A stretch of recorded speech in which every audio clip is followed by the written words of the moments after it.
संत वचन। पूज्य भगवत प्राप्त महापुरुषों के वचन हैं कि कलौ नारायणं देवं यजते यः सधर्म भाग दामोदरम ऋषिकेशम पुरुहूतम सनातनम। ये कलयुग पहला काम करता है, बुद्धि में बैठकर बुद्धि भ्रष्ट कर देता है। जो भगवान श्री हरि का पूजन करते हैं, हर समय नाम जप करते रहते हैं, कृष्ण दामोदर ऋषिकेश अच्युत राम नारायण राधा राधा राधा, ये कलयुग उनकी बुद्धि भ्रष्ट नहीं कर पाएगा। देखो, बुद्धि को अपने भ्रष्ट होने से बचाना है तो नाम जप करते रहे, नाम जप, राधा राधा राधा, कृष्ण कृष्ण हरि दामोदर अच्युत गोविंद माधव।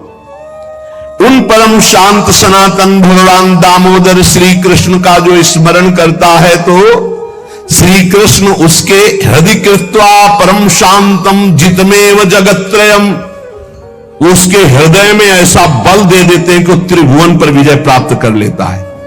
जिसकी बुद्धि हर समय भगवान का नाम उच्चारण करती रहती है और हरि का पूजन करती है, तो भगवान उसके हृदय में इतना बल देते हैं कि त्रिभुवन पर विजय प्राप्त कर लेता है।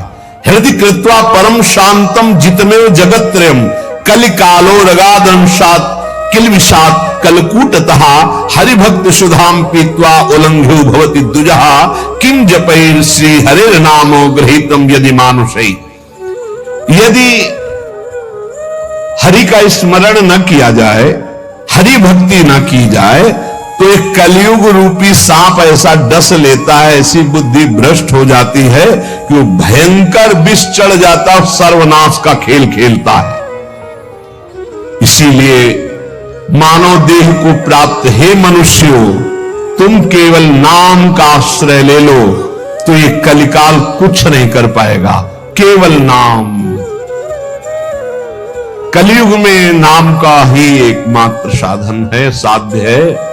कलयुग केवल नाम आधारा, सुमिरी सुमिरी भव उतरे ही पारा। एकमात्र उपाय है नाम, नाम। हरिभक्तिश्च लोकेत दुर्लभा हि मतामं हरो यस्य भवेद भक्ति सकृतार्थो न संशया। मेरे विचार से कलयुग में अब कोई साधन ऐसा श्रेष्ठ नहीं रह गया जो भगवत प्राप्ति करा सके। पक्का, कि बहुत अनुभव से देख रहे हैं, बड़े बड़े महाजनों का संग हो रहा है।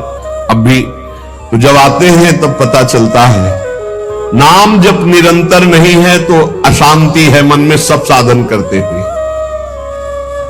मेरे विचार से आदेश है, प्रातः उठे सबसे पहले गुरुदेव भगवान को प्रणाम करके गुरु प्रदत्त नाम मंत्र का स्मरण करें, फिर वृंदावन भूमि को प्रणाम करें, चाहे जहां हो, क्योंकि हमारा प्रेम धर्म धाम में विराजमान प्रिया प्रीतम के चरणार विंद का सेवा सुख है।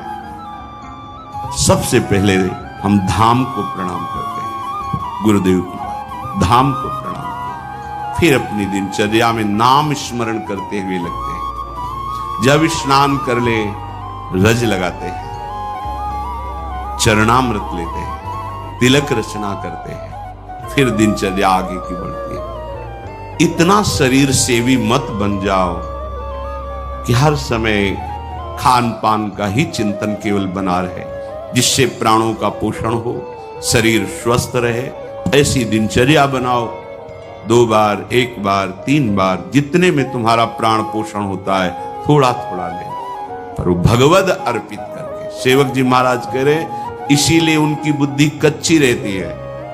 बिना स्नान किए खाना पीना या स्नान करके सीधे केवल भोजन अर्पित करने की बात ही नहीं मन में आई। बहुत ध्यान देने योग्य, ये कचाई दूर हो जाएगी। अनहाई अनर्पित जाए गटकत, अगर बिना प्रभु को अर्पित किए हुए पा रहे हो तो तुम कैसे वैष्णव हो, कैसे शरणागत हो। वही तुम्हारे को बंधन में बांध देगा, अर्थात तुम्हारी बुद्धि में वही स्फुरणा होगी जो मायाकृत भोगों में आकर्षण पैदा करके तुम्हारे हृदय में तृष्णा कामना की आग लगा देगी। अगर भगवद अर्पित प्रसाद है तो इन वासनाओं को नष्ट कर